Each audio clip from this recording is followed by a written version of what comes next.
Sa ibang balita, inalam mismo ni Pangulong Ferdinand R. Marcos Jr. ang sitwasyon ng ating mga kababayan sa Negros Occidental na hinagupit ng bagyong Tino.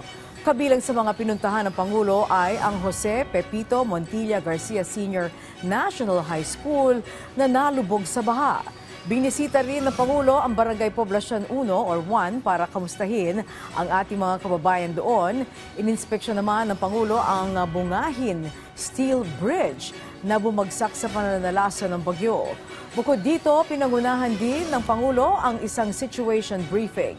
Tinatayang nasa 95 million pesos ang halaga ng pondong inilaan ng gobyerno sa recovery efforts sa Negros Occidental.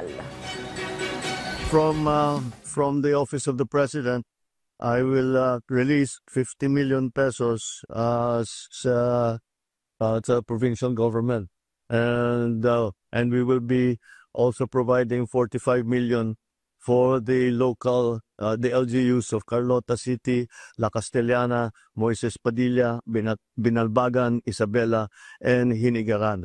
So that's added assistance above and beyond what comes from the different departments.